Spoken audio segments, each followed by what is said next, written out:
దేవునికి మహిమ కలుగును గాక. చిన్న ప్రార్థన చేసుకొని వాక్య ధ్యానం చేద్దాం. పరలోకమందున మా కన్న తండ్రి, నీ నామమునకు స్తుతి, మహిమ, ఘనత, ప్రభావములు తెలియజేస్తూ ఉన్నాం.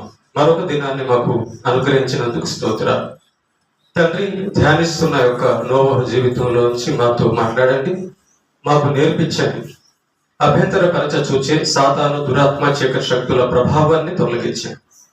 నీ పక్షాన నీవు నిలబెట్టుకున్న నీ దాసునైన నేను అల్పజ్ఞుడను, పాపిని, నిష్ప్రయోజకుడను. కేవలం నీ ప్రేమ, నీ కృప చేత నీవు నిలబెట్టావు. కాబట్టి నాయన మా అందరితో మాట్లాడి మమ్మల్ని ఆశీర్వదించి అభివృద్ధి పరచమని క్రీస్తు యేసు పేరిట ప్రార్థిస్తున్నాను తండ్రి, ఆమేన్. మీ అందరికీ ఫ్యాన్లు ఒకవేళ ఉన్నా, నేను వెనకాల ఎందుకు ఆపానంటే ఆ వాయిస్ ఫ్యాన్ సౌండ్ వచ్చి వీడియోలో డిస్టర్బెన్స్ గా వస్తుంది. అందుకనే ఫ్యాన్ ఆపేసాను. ఫ్యాన్ ఆపితే చెమటలు పడతాయి, ఇబ్బందిగా ఉంటుంది. అయినా మీకోసం, మన కోసం దేవుడి యొక్క కృపతో ముందుకు వెళ్తున్నాం. రైట్, నోవహు జీవితాన్ని మనం చూస్తూ ఉన్నాం. భయంకరమైనటువంటి ఆ కాలంలో తినుచు, త్రాగుచు, పెళ్లి చేసుకుంటూ దేవుడంటే భయం లేకుండా బ్రతుకుతున్న ఆ కాలంలో నోవహు ఒక్కడే నీతిమంతుడుగా ఉన్నాడు. కనుక దేవుడు నోవహుతో మాట్లాడాడు. నోవహు, నీ కొరకు, నీ ఇంటి వారి కొరకు రక్షణ ఓడను సిద్ధం చేసుకోమన్నాడు. నోవహు సిద్ధం చేసుకున్నాడు. దేవుడు చెప్పిన కాలం వచ్చింది. నోవహు ఓడ సిద్ధం చేసుకోగానే దేవుడు వర్షాన్ని మొదలు పెట్టాడు. భయంకరమైన జలప్రలయం వచ్చింది. అక్కడ ఉన్న వాళ్ళందరూ కూడా కొట్టుకుపోవడం జరిగింది. నోవహు ఉన్న ఓడలోకి జంతువులన్నీ కూడా జతలు జతలుగా వెళ్ళాయి. అలా ఆ యొక్క నీటి ప్రవాహానికి ఆకాశము నుండి వర్షము, అగాధ జలముల ఊటలు, ఇలా భయంకరంగా ప్రవాహం, నీళ్ల ప్రవాహం వచ్చినందువలన ఆ ఓడ కొండలు మునిగిపోయేంత పైకి వెళ్ళిపోయింది. నీళ్ళంత పైకి వచ్చాయన్నమాట. అలా ఆ ఓడ ప్రయాణిస్తూ ఉంది.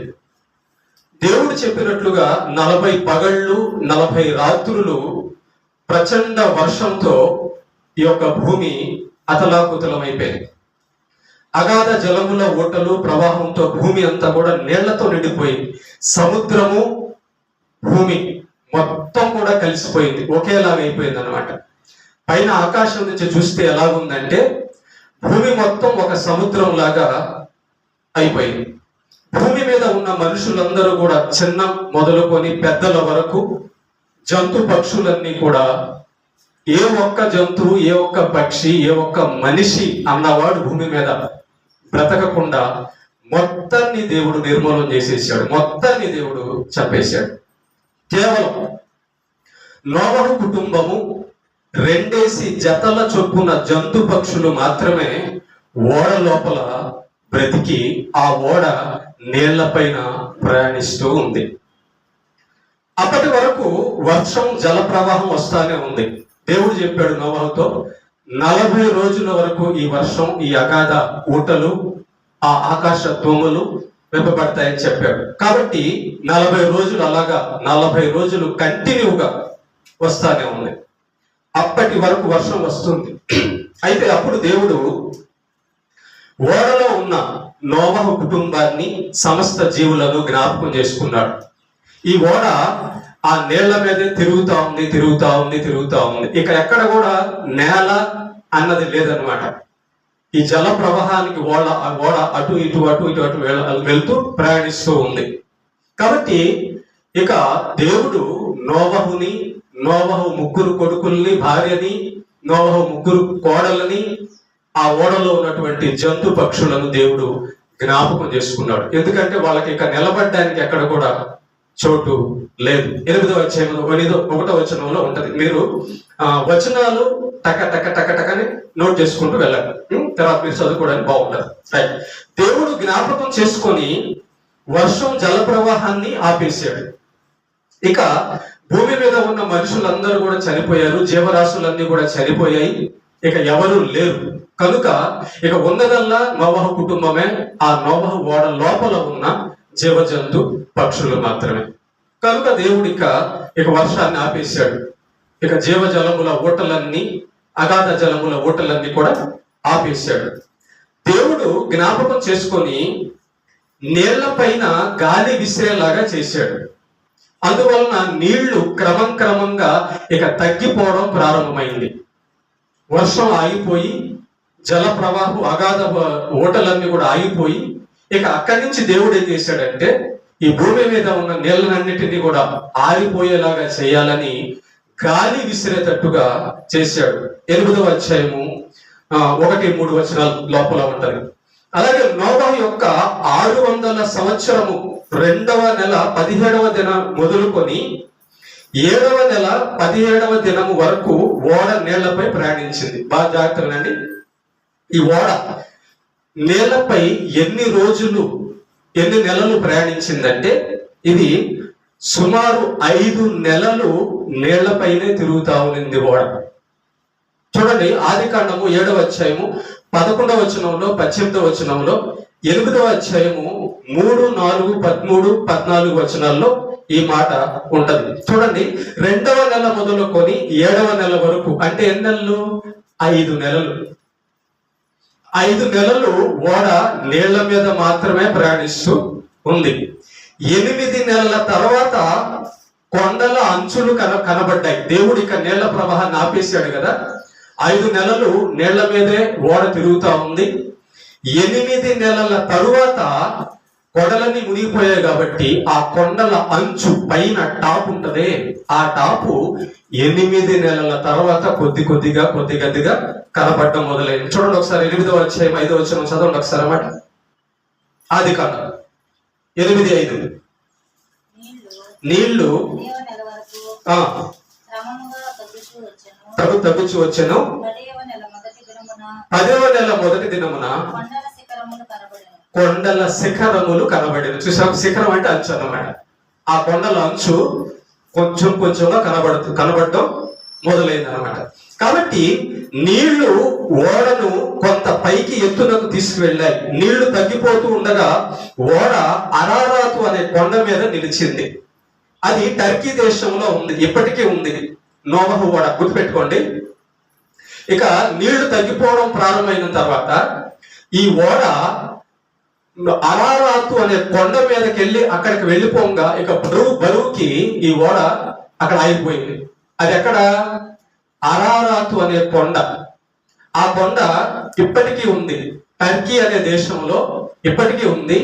నోవహు ఓడ కూడా ఇప్పటికీ ఉంది. మీరు యూట్యూబ్ లో చూసుకోవచ్చు. బైబిల్ అనేది కట్టుకథ కాదు, లేకపోతే ఇంకోటి కాదు, నిజం, యథార్థ ఘటన. ఇప్పటికీ కూడా నోవహు యొక్క ఓడ ఉంది. శాస్త్రవేత్తలు దాన్ని కనిపెట్టారు. టర్కీ దేశంలో నోవహు కట్టినటువంటి ఓడ ఇప్పటికీ ఉంది. వెళ్ళి చూడొచ్చు మీరు కావాలంటే. ప్రేమైన దేవుని బిడ్డలారా, అలాగా ఆ యొక్క ఓడ అరారాతు అనే కొండల మీద పైన ఆగింది. నోవహు కాలంలో ప్రవాహ జలములు వలన చనిపోయి కొట్టుకుపోయిన శవాలు ఎక్కడెక్కడ ఆగిపోయాయి అంటే కొన్ని భూమి మీద, కొన్ని భూమి లోపల, కొన్ని సముద్రం లోపల పడ్డాయి. గుర్తుపెట్టుకోండి. ఆ కాలంలో ఉన్న జంతువులన్నీ, పక్షులన్నీ, మనుషులందరూ కూడా చనిపోయారు కాబట్టి ఆ శవాలు గుట్టలుగా ఆ శవాలన్నీ కూడా సముద్రం లోపల ఉన్నాయి. భూమి మీద కొంత అక్కడక్కడ కొండల మీద అక్కడక్కడ చెట్ల దగ్గర ఎక్కడన్నా ఇరుక్కొని ఉన్నాయి. తర్వాత భూమి లోపల కూడా ఈ నీళ్ల వలన లోపలికి వెళ్ళిపోయి ప్రవాహం లోపల భూమి లోపల కూడా ఇరుక్కున్నాయి. మీరు అప్పుడప్పుడు టీవీల్లో, న్యూస్ పేపర్లో చూస్తే పురావస్తు శాఖ అనే వాళ్ళు ఇదిగో పలానా దగ్గర మాకు ఎముకలు దొరికాయి, పాత కాలం నాటి మానవుల, జంతువుల ఎముకలు దొరికాయి అని చెప్తుంటారు. అవన్నీ ఇవే. నోవహు కాలంలో ప్రపంచం మొత్తాన్ని దేవుడు నాశనం చేయగా చనిపోయినటువంటి మానవుల, జంతువుల కళేబరాలు, ఎముకలే అవి ఇప్పుడు దొరుకుతున్నాయి. ప్రేమల దేవుని బిడ్డలారా, నోవహు కాలంలో వచ్చిన జల ప్రవాహం ఎంత గొప్పదంటే సముద్రము భూమి రెండు కలిసిపోయింది. భూమి అంతా కూడా చెప్పాను కదా, సముద్రం లాగా మారిపోయింది అన్నమాట. కాబట్టి 40 రోజుల తర్వాత వర్షం ఆగిపోయింది. దేవుడు నోవహుతో ఈ మాట చెప్పున్నాడు, ముందుగానే చెప్పాడు. నోవహు 40 రోజులు భూమి మీద ప్రచండమైన వర్షం పడుతుంది, కాబట్టి 40 రోజుల వరకు నువ్వు ఓడలో ఉండాల్సి వస్తుంది అని చెప్పి దేవుడు చెప్పున్నాడు నోవహుతో. అయితే 40 రోజుల తర్వాత నోవహు ఓడ యొక్క కిటికీ తీశాడు. తలుపు కాదు, జాగ్రత్త వినండి, తలుపు కాదు, కిటికీ. ఈ కిటికీ ఎక్కడ ఉంటదంటే ఓడకి పైన నుంచి ఒక మూర ఇంత కింద ఉంటది అన్నమాట. ఒక మూర కింద ఉంటది కిటికీ ఉంటది. ఈ కిటికీ తీసి చూశాడు నోవహు 40 రోజులు అయిన తర్వాత. ఎందుకు 40 రోజులు అయిన తర్వాత కిటికీ తీశాడంటే వర్షం ఆగిపోయిన శబ్దం అసలు ఏమి లేదన్నమాట. ఇక వర్షం పడేటప్పుడు శబ్దం ఉంటది కదా, ఆ శబ్దం లేదు, ఆగిపోయింది 40 రోజుల తర్వాత. కాబట్టి నోవహు ఏమనుకున్నాడంటే ఇక వర్షం ఆగిపోయిందేమో అని చెప్పుకొని కిటికీని తీయడం జరిగింది. కిటికీని తీసి ఆదికాండం 7వ అధ్యాయం 4వ వచనం 8, 6 వచనాల్లో ఉంటది. కిటికీని తీసి అందులోంచి ఒక కాకిని బయటికి వదులుతాడు నోవహు. ఏమా వింటున్నారా? నోవహు కిటికీ తీసి అందులోంచి ఒక కాకిని వదులుతాడు. ఎందుకు కాకిని వదులుతాడంటే బయట పరిస్థితి ఎలా ఉంది, నీళ్ళన్నీ మొత్తం పూర్తిగా తగ్గిపోయిందా, ఎండిపోయిందా లేదా అని తెలుసుకోవడానికి ఒక కాకిని నోవహు బయటకు వదులుతాడు. 8వ అధ్యాయం 6, 7 వచనాల్లో ఆ మాట ఉంటుంది. అయితే నోవహు కిటికీలోంచి బయటకు విడిచిన కాకి తిరిగి నోవహు వద్దకు ఓడ దగ్గరికి రాలేదండి. అది రాలేదు. ఎందుకు రాలేదంటే ఈ చనిపోయిన వాళ్ళ శవాలు అక్కడక్కడ పడిపోయి ఉన్నాయి, అక్కడక్కడ తగులుకో ఉన్నాయి. ఆ కొండల అంచుల్లోనో నీళ్ల మీదో తేలియాడుతూ ఉన్నాయి. ఈ కాకి ఏం చేసిందంటే నోవహు ఓడలోంచి కిటికీలోంచి బయటికి వదలంగానే ఆ కాకి ఆ ఎక్కడో ఉన్న ఒక శవం దగ్గరికి వెళ్ళిపోయి ఆ శవం మీదే కూర్చొని దాన్ని తింటూ కాలం గడిపింది. ఇక నోవహు దగ్గరికి తిరిగి రాలేదు. చూడండి ఒకసారి ఆ మాట 8వ అధ్యాయం 6, 7 వచనంలో. 8వ అధ్యాయం 6, 7 వచనం చదవండి. తర్వాత తీసి పోనిచ్చి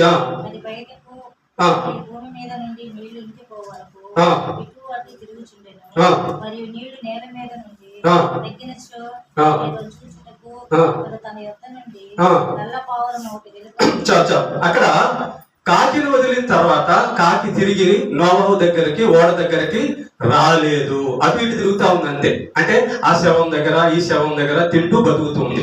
కానీ నోవహు దగ్గరికి ఓడ దగ్గరికి తిరిగి రాలేదు. ఇక నోవహు ఈ కాకి రాలేదు ఏంటి అని చెప్పని ఆలోచించి తర్వాత ఏం చేశాడంటే ఒక నల్ల పావురాన్ని బయటికి పంపించాడు. మళ్ళా ఒక నల్ల పావురాన్ని, నీళ్లు తగ్గాయో లేదో అని తెలుసుకోవడానికి. నోవహు ఒక నల్ల పావురము కిటికీలోంచి బయటకు పంపితే అది బయటికి వెళ్ళి భూమి మీద ఎక్కడ చూసినా నీళ్లు ఉన్నందువలన దాని పాదములు నీళ్లు నిలుపుటకు స్థలము లేక తిరిగి నోవహు ఓడ వద్దకు కిటికీ దగ్గరకు వచ్చేస్తుంది. చూడండి అన్నమాట 8, 9 వచనంలో ఉంది. చదవండి. మరియు తగ్గినవో చూచుటకు నల్ల పావురం ఒక పావురాన్ని, నీళ్లు భూమి అంతటి మీద ఉన్నందున అరికాలు మోపుటకు స్థలం లేక వచ్చేసింది. చూసారా? నల్ల పావురం ఏమో ఇక మొత్తం ఎక్కడ చూసినా నీళ్లు ఉన్నాయి. పావురాలు శవాన్ని తినవు, కాకి తింటది. కాకి చెడిపోయిందా, చచ్చిపోయింది, దుర్గంధమైందంతా కూడా కాకి తింటది. చూసారా? నోవహు కాకిని పంపితేమో అది తిరిగి రాలేదు, నల్ల పావురాన్ని పంపితేమో నల్ల పావురం మంచిది, గుణానికి నిష్కపటమైంది కనుక ఆ పావురం తిరిగి మళ్ళీ నోవహు దగ్గరికి వచ్చేసింది. నీళ్లు నిలపడానికి ఎక్కడ దానికి స్థలం లేదు, శవాల మీద అది నిలబడదు, కాకి అయితే నిలబడుతుంది తినడానికి. కనుక ఆ నల్ల పావురము నీళ్లు ఫుల్లుగా ఉన్నందువలన నిలబడడానికి ఎక్కడ చోటు లేక వచ్చేసింది. 7 రోజులు ఆగి మరలా అదే నల్ల పావురాన్ని రెండవసారి నమ్మకంతో పంపించాడు నోవహు. ఒకసారి వెళ్ళి వచ్చింది కదా కాబట్టి దాన్ని నమ్మాడు. ఈ పావురము చాలా మంచిది, నమ్మకమైనది, కాబట్టి ఇది మళ్ళా నాకు సూచన తెలుపుతుంది, నీళ్ళు ఎండిపోయే లేదో సూచన తెలుపుతుందని రెండోసారి మళ్ళా అదే పావురాన్ని పంపించాడు. 8, 10 వచనంలో ఉంటది. 8వ అధ్యాయం 10వ వచనంలో. అయితే ఆ నల్ల పావురం సాయంకాల సమయంలో నోవహు వద్దకు వచ్చింది. దాని నోట్లో ఒలివ చెట్టు ఆకు ఒకటి తీసుకొని వచ్చింది కనుక నీళ్లు తగ్గిపోతున్నాయని నోవహు తెలిసింది. పావురం ద్వారా నోవహుకు తెలిసింది. ఆ నోవాహు రెండోసారి పావురాన్ని విడిచినప్పుడు తన ముక్కులో ఒక ఒలివ చెట్టు ఆకును తీసుకొచ్చింది అనమాట. చూసారా, ఒలివ చెట్టు ఆకు తీసుకొని వచ్చింది. అదంటే ఇంకా నీళ్లు ఆరలేదు కానీ, పూర్తిగా ఆరిపోలేదు కానీ, అదొక సూచనగా తీసుకొచ్చింది నోవా దగ్గరికి. ఒక ఆకును తీసుకొచ్చింది, ఒలివ చెట్టు యొక్క ఆకు. ఇక్కడ ఒలివ చెట్టు ఎంత ప్రళయం వచ్చినా కూడా కుళ్ళిపోలేదు, చచ్చిపోలేదు. లోకంలో ఉన్న చెట్లన్నీ కూడా జల ప్రళయానికి కుళ్ళిపోయి ఉంటాయి, లేకపోతే చనిపోయి ఉంటాయి, కొట్టుకొని పోయి ఉంటాయి. కానీ ఒలివ చెట్టు, దానికి మరణము అంత త్వరగా రాదు ఆ చెట్టుకి.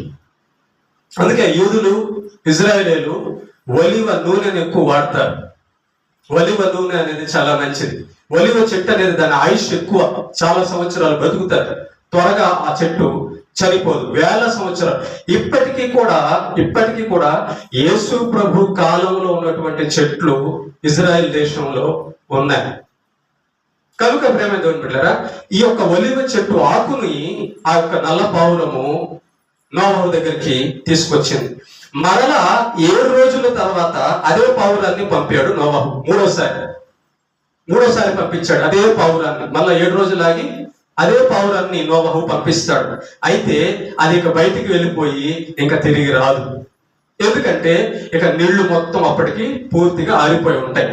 కాబట్టి దాని బతుకు అది బతకడానికి ఇంకా వెళ్ళిపోద్ది. అప్పుడు నోవాకి ఏమర్థం అవుతుందంటే, ఆ పావురము 2 సార్లు వచ్చింది, 3వసారి రాలేదంటే ఇక నేల మొత్తం కూడా ఎండిపోయిందని నోవాహుకు తెలిసింది. 8వ అధ్యాయం 12వ వచనంలో ఆ మాట ఉంటది.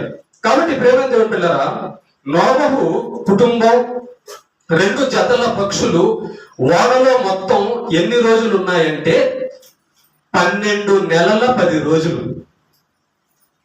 అంటే 1 సంవత్సరం 10 రోజులు సుమారు నీళ్ల మీదే ఓడ లోపలే ఉన్నారు. నోవహు భార్య, నోవహు 3 కొడుకులు, నోవహు 3 కోడళ్ళు కలిసి 8 మంది సంవత్సరం రోజులు ఈ భూమి మీద పైన నీళ్ళల్లో ఓడ లోపలే ఉన్నారు. జతల జంతువులన్నీ చూసారా, సంవత్సరం రోజులు ఓడ లోపలే దాక్కొని ఉన్నారు, స్తుతిస్తున్నారు. దేవుడు చెప్పినట్లుగా వాళ్ళు ప్రార్థన చేస్తూ బతుకుతూ ఉన్నారు. అది ఆదికాండము 7వ అధ్యాయం 6వ వచనం 11వ వచనం నుంచి 8వ అధ్యాయం 4, 5, 13, 14 వచనాల్లో ఉంటది. సరే, ఓడలోకి వెళ్ళిన తర్వాత సుమారు 1 సంవత్సరం తర్వాత దేవుడు మళ్ళా నోవహుతో మాట్లాడతాడు. జలప్రళయం రాకముందు నోవహుతో మాట్లాడిన దేవుడు జలప్రళయం వచ్చిన తర్వాత సుమారు సంవత్సరం రోజులు అయిపోద్ది. ఇక ఓడ కట్టేస్తాడు, ఓడ మీద తిరుగుతూ ఉంటారు కదా. సంవత్సరం తర్వాత 12 నెలల 10 రోజుల తర్వాత దేవుడు నోవహుతో మాట్లాడతాడు. ఎవరు మాట్లాడతాడంటే, నోవహు, నువ్వు, నీ భార్య, నీ 3 కొడుకులు, నీ 3 కోడళ్ళు మరియు ఆ లోపల ఉన్న జతల జంతు పక్షులన్నీ ఇక బయటకు వచ్చేసేయండి. ఎందుకంటే ఇక భూమి ఆరిపోయింది, నీళ్లు మొత్తం కూడా తగ్గిపోయాయి అంటాడు. 8వ అధ్యాయం 13వ వచనం 18వ వచనం లోపల ఉంటది. కాబట్టి అప్పుడు నోవహు ఏం చేస్తాడంటే, డైరెక్ట్ గా తలుపు తీయడు. ఓడకి తలుపు ఉంటది, ఆ తలుపును దేవుడు బిగించాడు. కానీ నోవహు ఏం చేస్తాడంటే, నోవహుకు దేవుడు ఒక సూచన చెప్పాడు ఓడ ఎలా కట్టాలో. ఆ లెక్క ప్రకారం ఏం చేశాడంటే, నోవహు పై కప్పు కూడా ఒకటి తయారు చేశాడు. ఇప్పుడు మనకి ఎలాగైతే సీలింగ్ ఉంటుందో, మీకు అర్థం కావడానికి వచ్చిన ఉదాహరణ చెప్తా. కారులు ఉంటాయి, కారుల్లో పైన టాప్ మీద అట్లా తీసి పైకి నిల్చొని చూస్తూ ఉంటారు. గుర్తుందా, ఎప్పుడన్నా చూసారా? అలాగనమాట.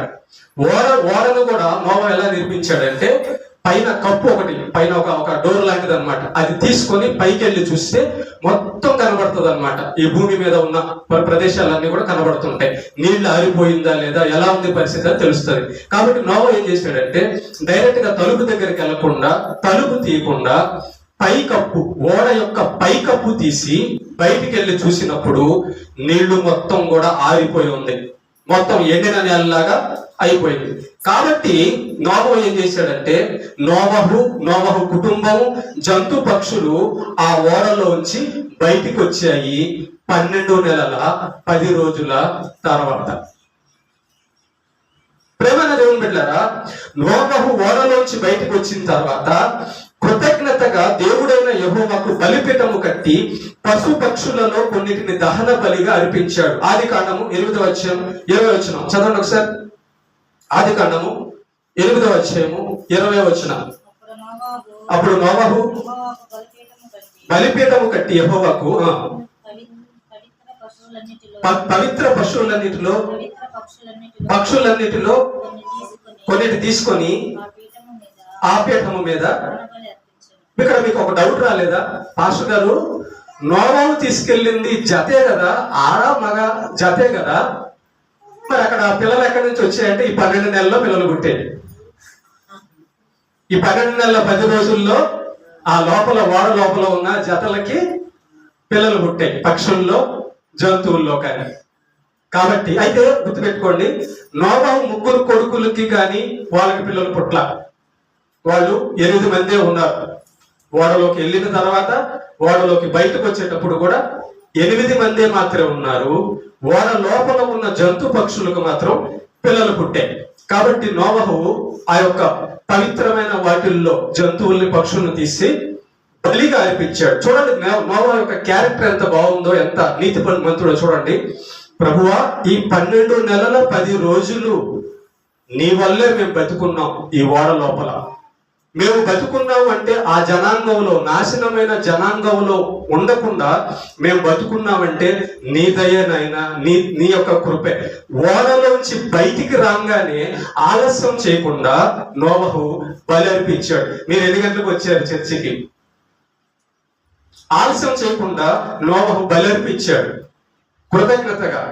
మీరు దేవునికి ఎలాగా బలి అర్పించడానికి వస్తున్నారు? ఎప్పుడు వెళ్ళినా పర్లేదు, నా కోసం దేవుడు వెయిట్ చేస్తుంటాడులే. ఈ వారం వెళ్ళకపోయినా పర్లేదు, దేవుడు నా గురించి ఏం అనుకోలే, ఏం బాధపడలే, నన్నేం చేయలే, నన్ను క్షమిస్తాలే అనుకుంటే పొరపాటు. నోవహు జీవితంలోంచి మనం పాఠం నేర్చుకునేటప్పుడు నోవహు లాగా బతకకపోతే మనకు నోవహుకి చాలా తేడా ఉంటది. నోవహు పరదేశికి వెళ్ళాడు, మనం నరకానికి వెళ్ళాల్సి వస్తుంది. ప్రేమ దేవుని బిడ్డలారా, దేవుడు ఏం చెప్పాడో నోవహు అదే చేస్తున్నాడు. దేవుడికి నచ్చంది నోవహు జీవితంలో లేనే లేదు. కాబట్టి బయటకు వచ్చారు 8 మంది. ఈ యొక్క జీవ జంతువులన్నీ కూడా బయటకు వచ్చేసి నోవహు బలి అర్పించాడు. అప్పుడు నోవహు అనే పేరుకు అర్థం ఏంటని చెప్పాను? నెమ్మది. నిజమే, నోవహు అనే పేరుకు తగినట్టుగా నోవహు వలన నెమ్మది కలిగింది ఈ యొక్క భూలోకానికి. దేవుడు కూడా నోవహును బట్టి శాంతి ఇచ్చాడు. దేవుడు నోవహును బట్టి, నోవహు కుటుంబాన్ని బట్టి సంతోషించాడు. అప్పుడు నాశనమైన జనాంగాన్ని చూసి బాధపడిన దేవుడు నోవహుని, నోవహు భార్యని, నోవహు 3 కొడుకుల్ని, నోవహు 3 కోడలను చూసి దేవుడు సంతోషపడ్డాడు, ఆనందపడ్డాడు. మరి దేవుడు నిన్ను నన్ను చూసి ఆనందపడేటట్టు మన జీవితం ఉందా? నోవహు అంటే నెమ్మది. దేవుడు నోవహు దేవుడికి సంతోషం కలిగించాడు తన జీవితం ద్వారా. ఆయన చెప్పినట్లుగా బతకడం ద్వారా దేవుడికి నోవహు సంతోషాన్ని కలిగించాడు. మరి నీవు నేను ఎలాగున్నామో చూసుకోవాలి ప్రేమ దేవుని బిడ్డరా. కాబట్టి అప్పుడు ఏం చేశాడంటే దేవుడు ఆ బలి అర్పించిన తర్వాత నోవహు దేవుడు చాలా సంతోషపడి నోవహుతో ఒక నిబంధన చేశాడు. జాగ్రత్తగా నోవహుతో ఒక నిబంధన చేశాడు. ఏంటా నిబంధన అంటే, ఇక ఈ విధంగా సమస్త ప్రజలను, మనుషులందరూ జల ప్రవాహం రప్పించి ఇంకా నేను చంపను అనే ఒక మాట తన మనసులో అనుకున్నాడు. నోవహు కాలంలో ఎలాగైతే ఒక్క మనిషిని కూడా వదలకుండా, ఒక్క జంతు పక్షిని కూడా వదలకుండా దేవుడు నీళ్ల ప్రవాహం రప్పించి ఎలాగైతే నాశనం చేసేసాడో, అలాగా ఇంకొకసారి భూమి మీద మొత్తానికి నీళ్లు రప్పించి నేను ఇంకెప్పుడు కూడా మనుషులను నాశనం చెయ్యను అని చెప్పి దేవుడు నోవహుతో ఒక నిబంధన చేసుకున్నాడు. ఆ నిబంధనకి ఒక గుర్తు కూడా పెట్టాడు దేవుడు. ఓకేనా? ఆ గుర్తు కూడా పెట్టాడు. బైబిల్ అంటే చాలా జ్ఞాన గ్రంథము, నిజమైన గ్రంథము. జాగ్రత్తగా మనం వర్షం పడేటప్పుడు మేఘాల్లో ఒక ధనస్సు వస్తుంది. దాని ఇంద్రధనుస్సు అని లోకం ఉంటది. తెలుసా తెలియదా? ఎంతమంది చూసారు ధనస్సుని? చూశారు కదా, ఆ ధనస్సు ఎందుకు వస్తుందో ఈరోజు నేర్చుకుందాం. ఆ ధనస్సు అనేది ఎందుకు వస్తుందంటే మేఘాల్లో దేవుడు నోవహుతో వాగ్దానం చేశాడు. నోవహు ఇక ఎప్పుడు కూడా జల ప్రళయం రప్పించి భూమి మీద ఉన్న మనుషులందరినీ, జీవరాశులందరినీ ఒకేసారి ఇక చంపను. దీనికి గుర్తుగా ఎప్పుడైనా వర్షం పడినప్పుడు, ఎప్పుడైనా తుఫాను బాగా పెద్ద వర్షం పడినప్పుడు ఆ మేఘాల్లో ఒక ధనస్సును నేను పుట్టిస్తాను. ఆ ధనస్సు పుట్టినప్పుడు ఆ ధనస్సు చూసినప్పుడు నేను చేసిన వాగ్దానం గుర్తుపెట్టుకుంటా. ఆ రోజు నోవహుకి వాగ్దానం చేస్తున్నా ఏమని, ఇంకెప్పుడు కూడా జల ప్రళయం రప్పించి భూమి మీద ఉన్న మనుషులందరినీ చంపను అని దేవుడు చేసిన వాగ్దానం ఆయన ధనస్సును చూసి తన యొక్క జ్ఞాపకం చేసుకుంటాడు. చూడండి, ఆ మాట ఉంటుంది, ఒకసారి చదవండి దాన్ని. చూడండి ఒకసారి 9వ అధ్యాయం 12 నుంచి చూడండి ఒకసారి. 9వ అధ్యాయం 12 నుంచి చదవండి.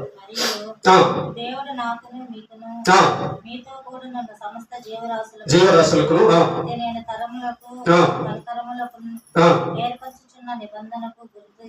గుర్తు ఇది, మేఘములోను నా ధనస్సును ఉంచి తిని. చూసారా, అదనమాట. ఆ వర్షం పడినప్పుడు ధనస్సు వస్తుంది. ఆ ధనస్సును చూసి దేవుడు నోవహు చేసిన జ్ఞానం తరతరాలుగా గుర్తు చేసుకుంటున్నాడు. ఇప్పుడు ఎప్పుడైనా వర్షం పడినప్పుడు ధనస్సు వస్తుందా లేదా? చూసారా, దేవుడు మాటలు ఎంత నిజంగా ఉన్నాయో, సృష్టికర్త అయిన దేవుడు ఎంత నిజంగా ఉన్నాడు, నోవహు ఓడ ఎంత నిజంగా ఉందో, జరిగిన విషయాలన్నీ ఎంత నిజంగా ఉన్నాయో. మనమేమో తినడానికి, తాగడానికి, పనుకోవడానికి కాలం వేస్ట్ చేస్తున్నాం. అయిపోబోతుంది టైం, యేసు రాకడ దగ్గర పడుతుంది. మీరేమో బిల్డింగుల మీద మనసు పెట్టారు, సుఖం మీద మనసు పెట్టారు, బంగారం మీద, ఉద్యోగాల మీద, వేటి మీద మనసు పెట్టారు. అలా మనసు పెట్టిన ఆనాటి జనాంగము వరదలో నాశనం అయిపోయింది. మళ్ళా రెండవ రాకడ ఒకటి ఉంది. కాబట్టి ప్రేమ దేవుని బిడ్డలారా, దేవుడు అలాగా నోవహుకి వాగ్దానం చేశాడు. చేసిన తర్వాత ఇంకో మాట అన్నాడు నోవహుతో, నోవహు నీ వలన నాకు సంతోషం కలిగింది కాబట్టి, నీ కుటుంబం వల్ల నాకు సంతోషం కలిగింది కాబట్టి, ఇదిగో ఈ భూమి ఉన్నంత వరకు వెదకాలము అంటే నాటే కాలము, పంట నాటే కాలము, కోత కాలము, తర్వాత వేసవి కాలము, శీతాకాలము, రాత్రి పగళ్ళు ఉంటాయని చెప్పి దేవుడు అన్నాడు. అందుకే మనకిప్పుడు కాలాలన్నీ కూడా ఉన్నాయి. పంట కాలము, నాటే కాలం ఉంది, కోసే కాలం ఉంది, ఎండాకాలం ఉంది, చలికాలం ఉంది, వర్షాకాలము ఉంది. దేవుడు ఆజ్ఞ ప్రకారం ఈ కాలాలన్నీ కూడా ఉన్నాయి. దేవుడు నోవహుకు వాగ్దానం చేశాడు, ఈ భూమి ఉన్నంత వరకు, నీతో చెప్తున్నాను నోవహు, ఈ భూమి ఉన్నంత వరకు, ఈ భూమిని నేను తీసివేయనంత వరకు ఈ కాలాలన్నీ కూడా ఉంటాయి అన్నాడు దేవుడు. అది దేవుడు చేసినట్టు వాగ్దానం నోవహుకి. అయితే దేవుడు నోవహుని బట్టి, అతని కుటుంబాన్ని బట్టి దేవుడు వాళ్ళని ఆశీర్వదించాడు. ఏమని ఆశీర్వదించాడంటే, మీరు ఫలించి అభివృద్ధి పొంది ఈ భూమిని నింపండి అన్నాడు. ఇక ఆ ఓడలోంచి వచ్చింది ఎంతమంది? 8 మంది వచ్చారు. ఆ ఓడలోంచి 8 మంది వచ్చారు మనుషుల్లో. ఎవరు? నోవహు భార్య, నోవహు 3 కొడుకులు, నోవహు 3 కోడళ్ళు. ఈ 8 మంది మాత్రమే ఆ ఓడలోంచి వచ్చారు. కాబట్టి ప్రేమ దేవుని బిడ్డలారా, మరి ఇప్పుడున్న జనాంగం మొత్తం కూడా ఎవరు అంటే, ఆ నోవహు 3 కొడుకులకు పుట్టిన వాళ్లే ఈ భూమి మీద ఉన్నంత జనం. ఆ నోవహు 3 కొడుకుల్లోంచి వచ్చిన సంతానమే ఈ భూమి మీద ఉన్న మానవులు. అందుకే దేవుడు యొక్క వాక్యం ఎంత సత్యం. ఇక్కడ కమ్మ లేదు, రెడ్డి లేదు, బ్రాహ్మణ లేదు, మాల లేదు, మాదిగ లేదు, యానాది లేదు, కులాలేవి లేవు. ఆదాము నుంచి పుట్టిన వాళ్ళం మనమందరం, దేవుని బిడ్డలం మనమందరం కూడా. కనుక మీలో ఎవడు కూడా నేను ఫలానా కులము, నేను ఫలానా జాతి కులం అని అనుకోవడానికి లేదు. నేను తక్కువ కులం, పెద్ద కులం అనుకోవడానికి లేదు. మనకి కులం లేదు. మనం దేవునికి పుట్టిన వాళ్ళము. ఆదాము నుంచి నోవహు తరంలో నోవహు యొక్క 3 కొడుకులైన షేము, హాము, యాపేతులోంచి వచ్చిన జనాంగమే ఈ భూమి మీద ఉన్న మనుషులందరూ. కాబట్టి ప్రేమ దేవుని బిడ్డలారా, దేవుడు ఆదాముని ఆశీర్వదించాడు. ఆదాము నువ్వు నేను చెప్పినట్టుగా బతుకుతున్నావు కాబట్టి ఇదిగో నీ కుటుంబాన్ని నిన్ను ఆశీర్వదిస్తున్నా, ఇక ఫలించండి, ఈ భూమిని నింపండి అని చెప్పి దేవుడు నోవహుతో చెబుతాడు. ఇంకా ఏంటంటే నోవహుతో ఒక మాట అంటాడు. నోవహు కుటుంబానికి భూపక్షి జంతువులన్నీ భయపడేటట్లు చేస్తాడు. మరి ఆ రోజుల్లో చూడండి ఒకసారి, పులి సింహం కూడా వెళ్ళుంటది కదా వాళ్ళలోకి, వెళ్ళుంటదా వెళ్ళుంటది. మరి పులి సింహం నోవహుని ఏం చేయలేదా? ఏం చేయలేదు. ఎందుకంటే నోవహు దేవుడి పక్షాన ఉన్నాడు, నోవహు దేవుడు కాపాడుతున్నాడు. మృగాలు, ఎలుగుబంట్లు, పులి, సింహాలు ఇవి మనుషులు చూస్తే, జంతువులు చూస్తే వదిలేస్తాయా? వదలవు. కానీ దేవుడి ఆజ్ఞ ప్రకారము ఈ జంతువులన్నీ కూడా నోవహుకి భయపడ్డాయి. గుర్తుపెట్టుకోండి, ఒక జంతువు మనకు భయపడుతుందంటే కారణం ఏంటో తెలుసా? దేవుడి ఆజ్ఞ అది జ్ఞాపకం చేసుకుంటదట. దేవుడు ఆ జంతువుకు చెప్తాడు, ఇదిగో నా బిడ్డ వస్తున్నాడు జాగ్రత్త అని చెప్తాడు. కనుక దేవుడు ఏ జంతువుకైతే ఏ పక్షికైతే ఆజ్ఞ ఇస్తాడో, ఇదిగో నా బిడ్డను ఏం చేయబాక అని, అవి ఏం చేయదు. దేవుడు ఒకవేళ ఆజ్ఞ ఇస్తే ఆ పులి చంపేస్తుంది, పాము కరిసేస్తుంది. నోవహుతో అన్నాడు, నోవహు నీ భయము, నీ కుటుంబం భయము ఈ జంతువులన్నిటికీ ఉంటాయి. పాము నిన్ను చూస్తే భయపడుతుంది, పులి నిన్ను చూస్తే భయపడుతుంది, ఏనుగు నిన్ను చూస్తే భయపడుతుంది. జీవరాశులన్నీ కూడా నీకు భయపడతాయని దేవుడు ఆజ్ఞ ఇచ్చినందువలన నోవహు కుటుంబం మొత్తానికి జీవ జంతువులన్నీ కూడా భయపడుతూ ఆ కాలంలో ఉన్నాయి. అయితే ప్రేమ దేవుని బిడ్డలారా, దేవుడు 9వ అధ్యాయం 2వ వచనంలో ఉంటుంది ఆ మాట, జంతువులన్నీ భయపడేటట్లు చేసే మాట. దేవుడు నోవహు కుటుంబానికి ఆహారంగా ఏమిచ్చాడు అంటే గుర్తుపెట్టుకోండి, అంతకుముందు ఆకుకూరలు, కూరగాయలు మాత్రమే తినేవాళ్ళు నోవహు కుటుంబం. ఆ ఏదైనా తోటలో ఆదాము అవ్వల యొక్క ఆహారము మాంసాహారము కాదు, పచ్చని ఆకుకూరలు, కాయగూరలు. ఈ కాయగూరలు, ఆకులు మాత్రమే ఆదాము నుంచి తినేవాళ్ళు, కానీ మాంసం తినేవాళ్ళు కాదు. ఎప్పుడు ఈ యొక్క నోవహుకి దేవుడు ఒక ఆజ్ఞ ఇచ్చాడు.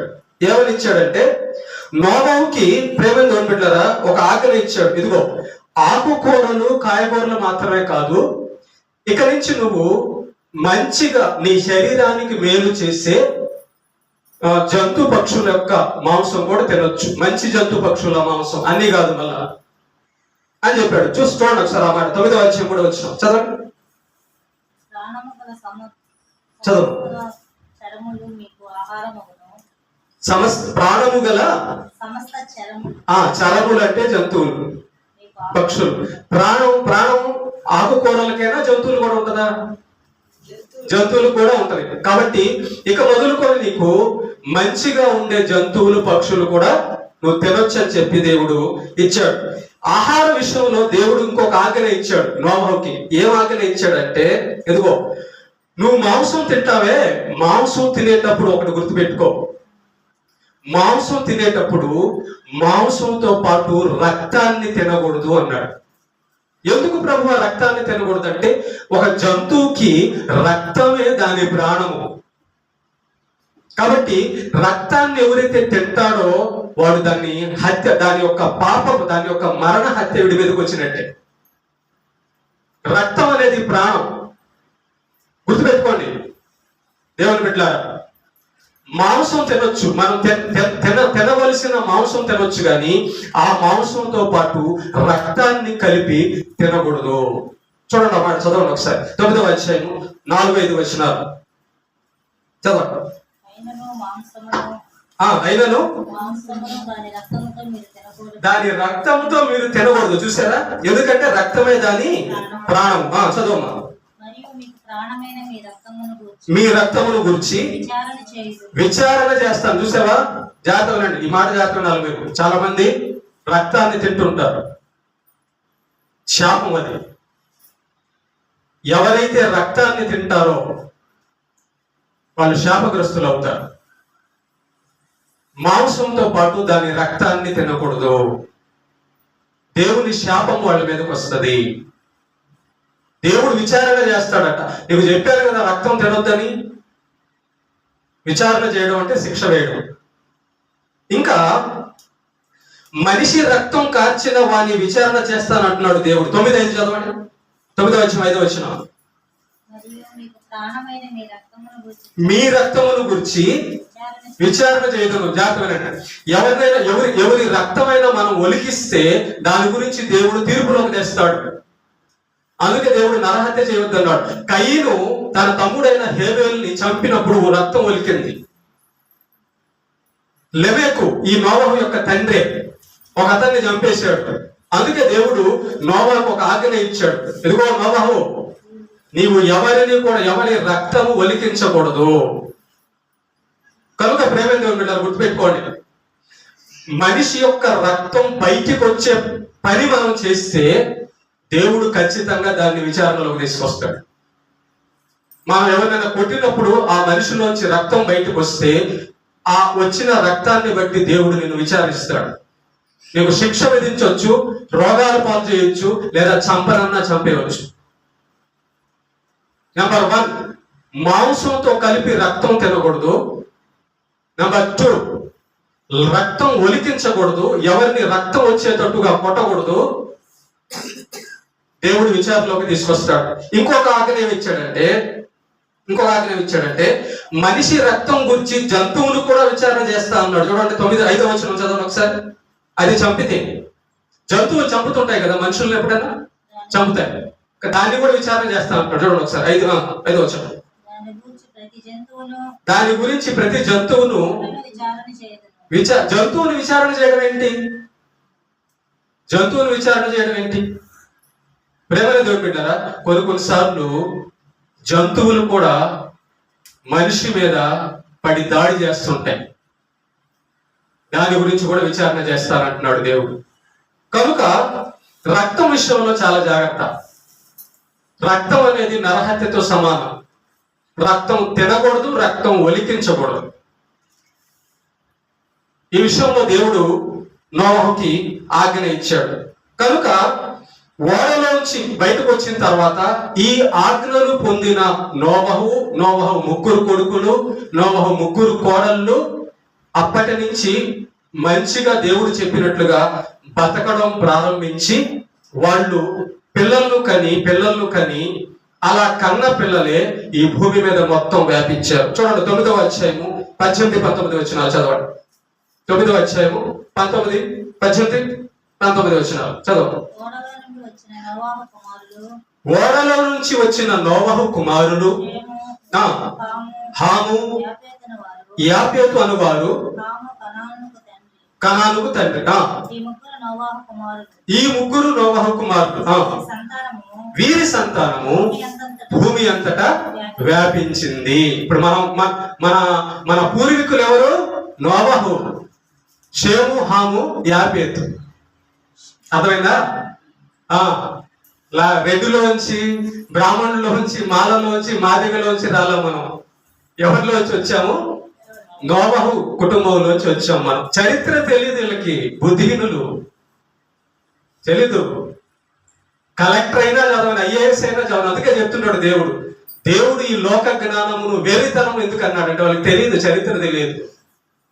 అవి పొట్టకూటి కోసం ఏర్పాటు చేసుకున్న చదువులే తప్ప జ్ఞానముతో కూడిన చదువులు కావవి. కనుక మనం ఎవరి సంతానము? నోవహు సంతానము. ఓకేనా? ఇంకొక భాగం ఉంది, 3వ భాగం. అది దేవుని చిత్తమైతే బుధవారం గాని ఆదివారం గాని చెప్తా. ఎప్పుడు చెప్పేది? నేను బుధవారం రారేనా? రైట్, సరే, ఆదివారమే చెప్తా. ఓకేనా? ఎంతవరకు తెలిసింది కదా. నోవహు జల ప్రళయంలోంచి బయటికి రావడము, బయటకు వచ్చిన తర్వాత అక్కడ నోవహు ఓడలో నీటి మీద ఎన్ని రోజులు ఉన్నాడో అదంతా తెలుసుకున్నాము. తర్వాత బయటకు వచ్చిన జీవజంతువుల్ని కొన్నిటిని బలిచ్చాడు కృతజ్ఞతగా, అది తెలుసుకున్నాం మనం. తర్వాత ఈ భూమి మీదకి వచ్చిన మనుషులందరూ కూడా నోవహు యొక్క కుమారులైన హాము, షేము, యాపేతులో నుంచే వచ్చిన వాళ్ళని మనం తెలుసుకున్నాము. తర్వాత దేవుడు రక్తంతో పాటు మాంసాన్ని తినొద్దు అనే ఆజ్ఞను చూసాము. తర్వాత మేఘములో ధనస్సు ఎందుకు వస్తుందో చూసాము. కాబట్టి ప్రేమ తోడుపిల్లారా, దేవుడు ఎలాగైతే నోవహు విషయంలో మనకి ఈ యొక్క రుజువులన్నీ చూపించాడో, ఆ నోవహు జీవితం మనం తెలుసుకొని చదువుకొని నోవహు లాగా బతికితే, నోవహుని ఎలాగైతే ఆశీర్వదించాడో మనల్ని కూడా దేవుడు అలాగే ఆశీర్వదిస్తాడు. ఇంకా నోవహు చరిత్ర అయిపోలేదు, ఇంకా చాలా ఉంది. దాన్ని దేవుని చిత్తమైతే రేపు వచ్చే ఆదివారము ముగించబడ్డానికి ట్రై చేద్దాం. ఓకేనా? ఎంతమందికి అర్థమైంది? క్లియర్ గా అర్థమైందా? డౌట్లు ఏమైనా ఉన్నాయా? ఏం లేవు కదా? రైట్. ఓకే, దేవుడికి మహిమ కలుగుతుంది.